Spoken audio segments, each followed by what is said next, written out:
Welcome to the Virginia Tech Intramural Sports Indoor Soccer Preseason presentation.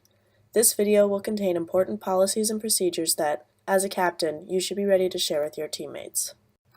Before we get started, we would like to thank our presenting sponsor, Foxbridge Apartment Homes, for all they do for the VTIM sports program. All indoor soccer games are played in War Memorial Hall. Practice equipment will be available to check out at the courts with your Hokie passport. Additionally, a game ball will be provided by VTIMs, but teams may choose to use their own ball as long as both captains agree. Players cannot compete with jewelry on.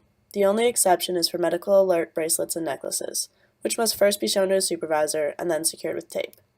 Any religious jewelry must be pre-approved in the Intramural Sports Office prior to game participation. Teams must have numbered light-colored and dark-colored jerseys for each game. A team without enough jerseys for all players will forfeit the game. Remember that intramural staff will not provide jerseys to participants. Jerseys must be a similar shade of color across an entire team so each team clearly contrasts. In situations where teams show up in similar colors, it will be up to the captains to determine who will wear which color. If teams cannot reach an agreement, both teams will forfeit the game. For indoor soccer, a team needs a minimum of 4 players to start a game.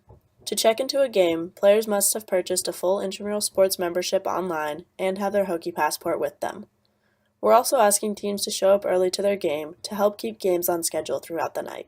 If a team does not have enough players to start the game at the scheduled game time, the game clock will start running and a 10-minute grace period will be given to find additional players.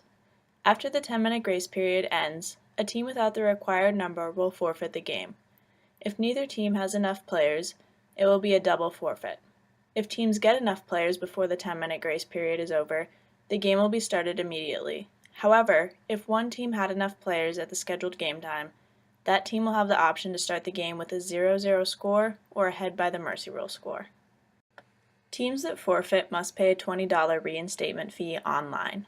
For games that were forfeited during the week, Monday through Thursday, this fee must be paid by 9 a.m. Friday of that week.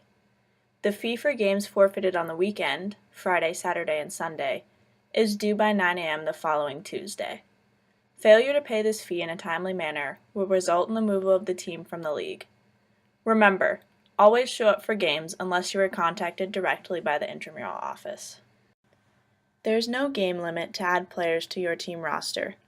Players may be added throughout the entire season and are added to your roster either through Fusion IM prior to the game or when they check in for a game with their Hokie passport. A player can participate on one single-sex and one co-rec team. Players are locked on a roster 3 weeks after the season begins. For all competitive divisions, this coincides with the start of the playoff tournament. Keep in mind that we do have roster restrictions for indoor soccer for both varsity and club athletes. Details about roster restrictions are outlined in the information sheet for indoor soccer. Varsity soccer athletes may not play intramural indoor soccer, and a maximum of 3 non-soccer varsity athletes may play on one team. Additionally, there is a maximum of 3 club soccer players allowed per team.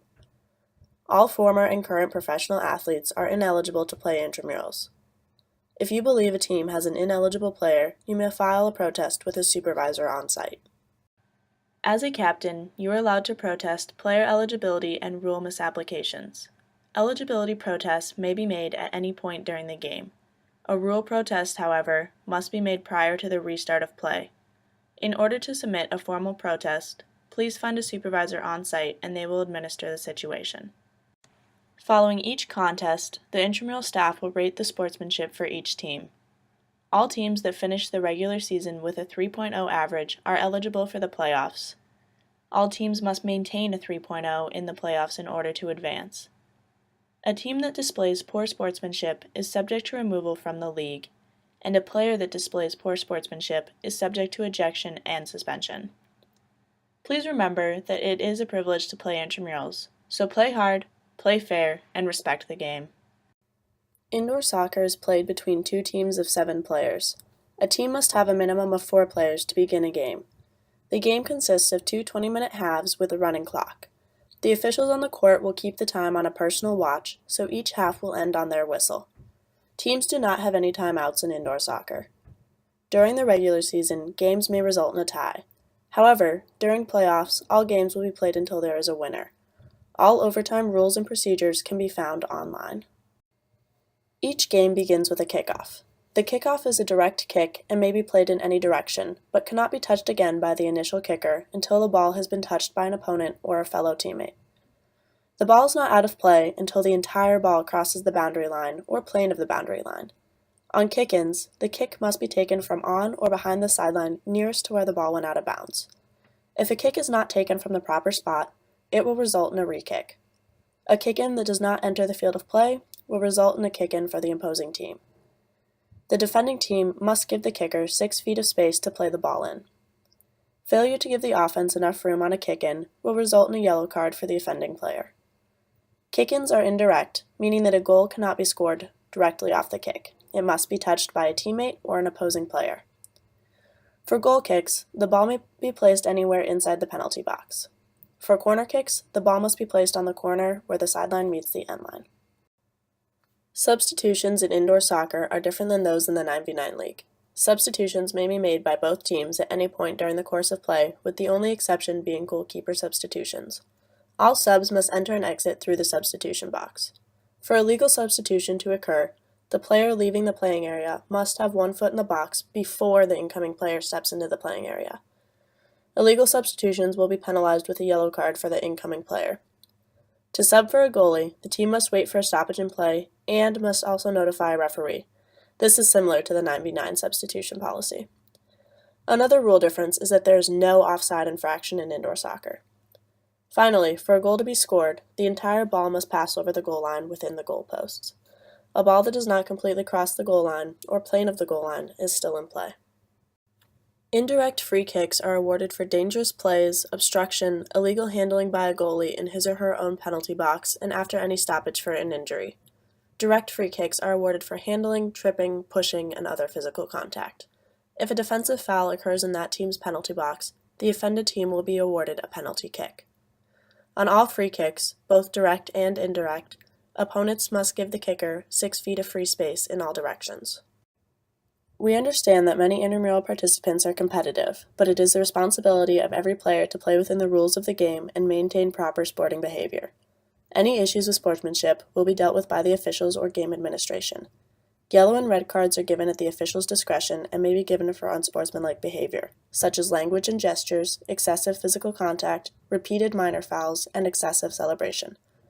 Since a safe playing environment is one of our program's main concerns, be aware that slide tackling is not allowed in indoor soccer and will be penalized with a yellow card. Note that shin guards are not required, but we highly recommend that participants wear them. In co-rec, the number of males and females on the court may not differ by more than 1. Anytime you have an odd number of players in the game, the goalkeeper must be of the gender with more players. For example, a full-sided team of 7 may have 4 females and 3 males in the game. In that situation, a female player must be the goalkeeper. Co-rec indoor soccer also has a scoring modification. If a male scores, the goal is worth 2 points, and if a female scores, the goal is worth 3 points. This modification includes penalty kicks. In single-sex leagues, if 2 minutes or less remain in regulation and one team leads by 4 points or more, the game will be declared over. In co-rec, the mercy rule is 10 points or more with 2 minutes or less left in the game. Lastly, please keep in mind that all indoor soccer contests will be governed by the National Federation of State High School Association rules, unless we have specifically adapted a rule for our campus, in which case the rule will be outlined in the rule sheet posted on our website. All game status decisions will be made by 4 p.m. daily. After 4 p.m., game status is determined by intramural staff on site.